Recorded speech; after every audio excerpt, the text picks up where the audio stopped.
Good afternoon. My name is Joseph Lloyd and I source cars for people on a professional basis. Although most of the cars I source are between £1,000 and £5,000, very often I've been asked to show something a little bit cheaper on the channel, and so I came up with No Budget Reviews, the series where we look at cars that you can buy in good condition with an MOT for under £1,000 and you can enjoy driving. We don't film this in an expensive manner, we don't use separate microphones, we don't use fluid head tripods, we don't even use a DSLR, but we do have a lot of fun.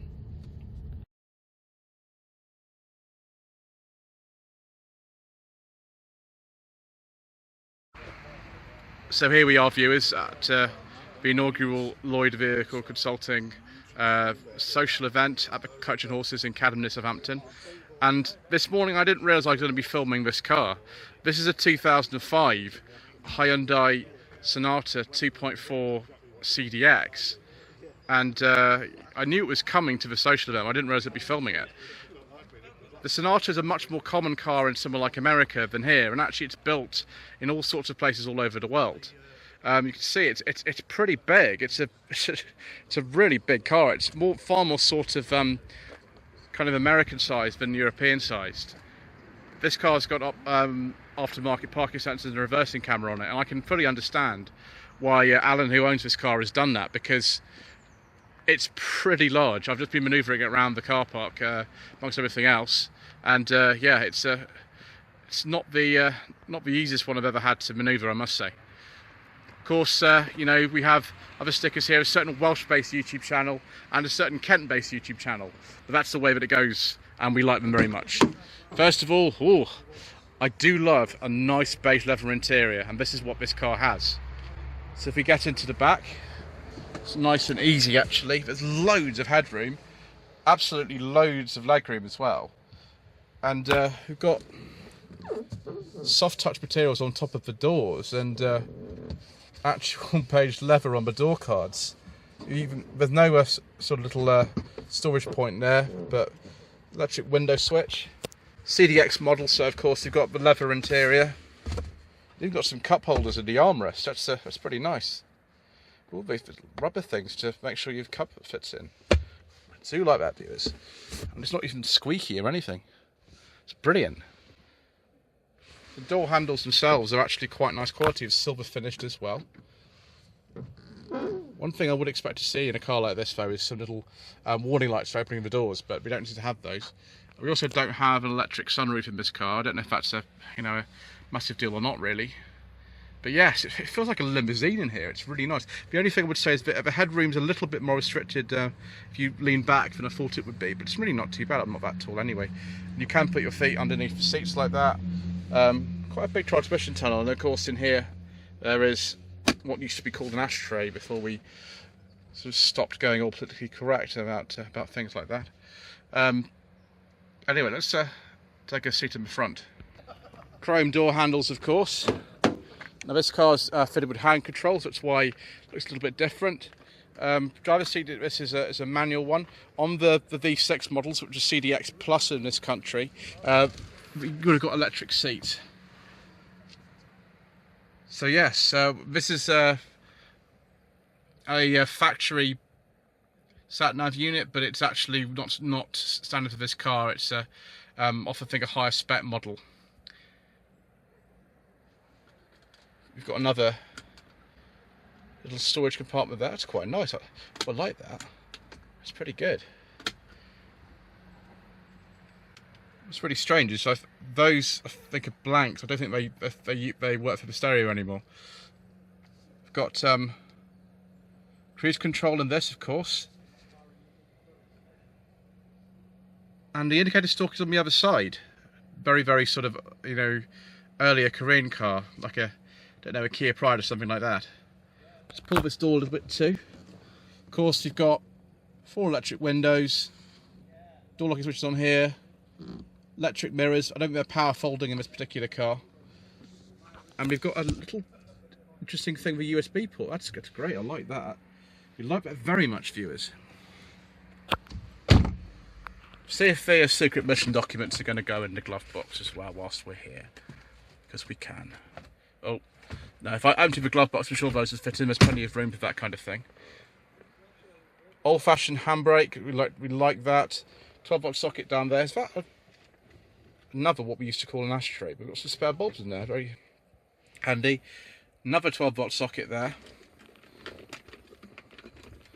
Open up the armrest. You don't know why it's got two different things on it. Maybe there's a compartment underneath, but that doesn't want to open today, so we won't do that.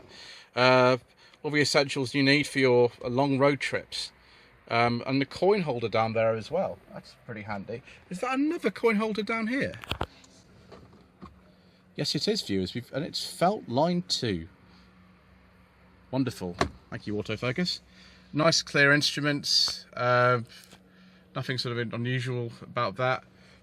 I think the upper models in this would have had dual zone climate control. This is just normal air conditioning, but that's no problem really. And a nice, convenient position for the hazard light switch too. Oh, it's got a sunglasses holder as well. Oh no, sunglasses in it. I'm not going to steal those, viewers. Has that got some kind of extra thing that comes out? Oh, that's really good. That sort of covers up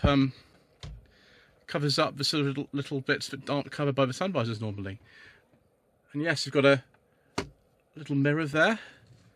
That's pretty good. I quite like the equipment level in this car, viewers. And also an aftermarket heads-up display there. And as you can see, you've got plenty of people watching what I'm doing, which isn't always the best thing for when you're trying to film, but you know, never mind. Right, let's have a look under the bonnet, shall we? Just notice, before we look under the bonnet, we've actually got remote releases here for the boot and the fuel filler cap there, or flap I should say. Whilst I'm looking at the boot, viewers, of course. Here we are, viewers, the 2.4 litre 4-cylinder twin overhead cam 16 valve engine, which develops about 164 horsepower. Hydraulic strut just for one, which is very good. It's a little bit cramped in here. I mean, there is enough space as well for the 3.3 V6 that would have been fitted, particularly at the back. I imagine it would have gone in there. Brand new battery as well. That's very nice. One thing I would say, like a lot of cars of this era, the headlamp's a little bit cloudy. It's also got a personal plate on it, which is why it is a 2005, but that's like a 94, 95 plate. Yes, looks reasonably straightforward in here. It's a chain cam engine as well, so no timing belt to worry about. That is an absolutely huge boot, viewers. It's got to be 500 litres or something like that in here. Also, there are rear folding seats, although trying to unlock the seats if you're reaching in there is going to be quite a problem. I won't lift up the boot carbon here because I'd have to move the wheelchair out of the way. But yeah, there'll be a space saver spare wheel or something in there. There's also a 12-volt socket there. There is a boot light, which is just there.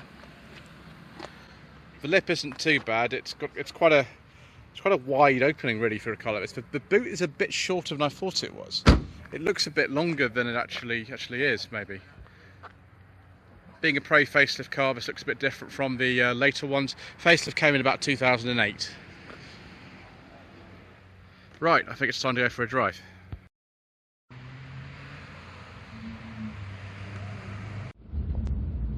Right, viewers, if we go for a little drive in the luxurious Hyundai Sonata. For some reason, I wanted to drive one of these for quite a long time. Don't quite know why, but something about these cars I just found very intriguing. Same sort of thing with the Kia Magentas of this era, that's very similar to this car underneath and shares a lot of, I think, even interior components probably. So this is a 2.4 litre engine with 164 horsepower. There is also a 2 litre available in this range that develops 143 horsepower. And then there is a 3.3 V6, 232 horsepower, viewers. 232 horsepower.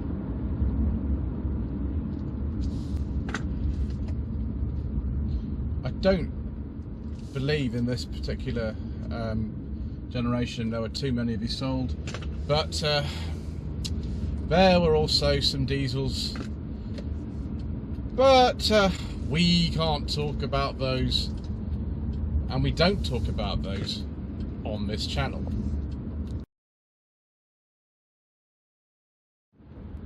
Trim levels available in one of these Sonatas, the NF Sonata, were CDX like this, CDX Plus, that was exclusively with the 3.3 V6, Premium, and Style, depending on the model year.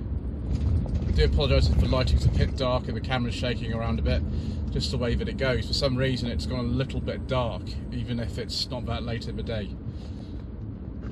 To drive, this feels very, very much a bit like an American car. They're very popular in America, of course, and it feels quite large. The ride is quite soft. I don't know why the camera's shaking around so much. That's just the way it goes on this channel. Well, the steering it's more accurate than I thought it was going to be. It's very light, which makes this car very, very easy to drive. You just got to be a bit aware of the size of it, really.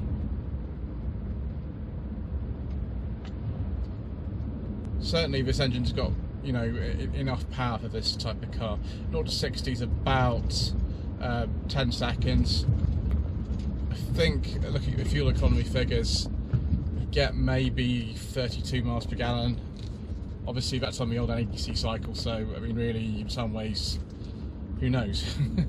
It's not going to be the cheapest thing to run, but it'd be better than that 3.3 V6.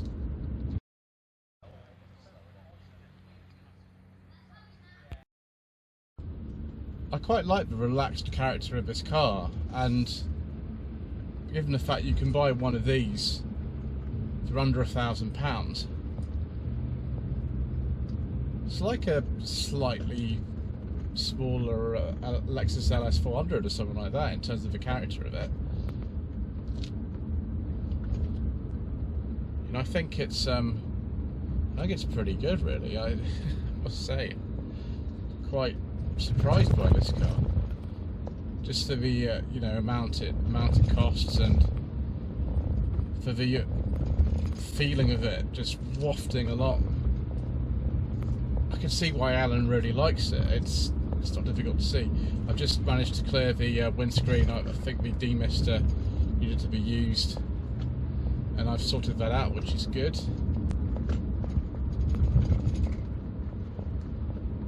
Yeah, just some effortless cruising ability of a car like this.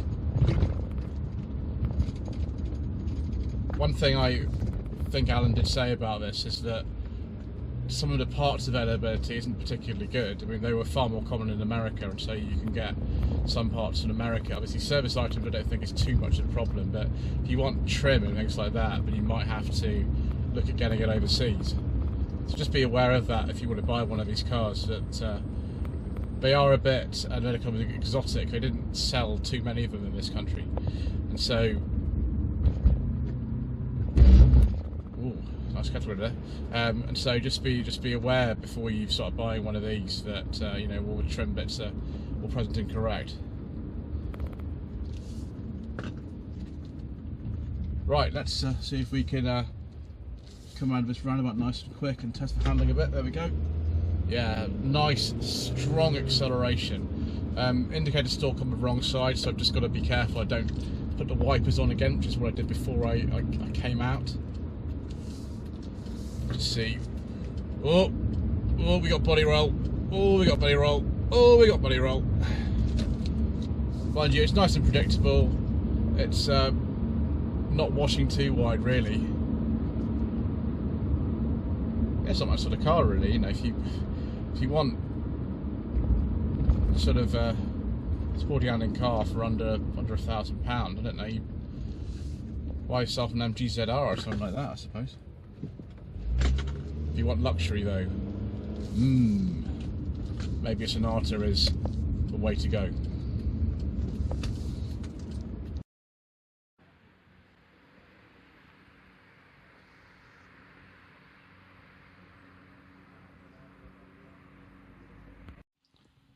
So viewers, the NF Hyundai Sonata. This wasn't the car I was expecting to even film today, but it's been a real surprise. I've really actually quite enjoyed this. I love this level of kind of, luxury and, soft touch materials in here. It's not perhaps the highest quality interior I've ever experienced, but it's pretty good, really, particularly for the price. You've got to get used to the indicator stop being on the wrong side or the correct side, depending on, your point of view on that. But yeah, I mean, you obviously get this car checked thoroughly if you're going to buy one of these. But apart from that, it's pretty good, really. Maybe that's not surprising. Yes, so thank you ever so much indeed for watching this episode of No Budget Reviews. Thank you to Alan for the loan of his car. Please don't forget to subscribe to the channel to be informed of new uploads, to like this video and leave a comment below. Social media links are down in the description below. And thank you once again for watching.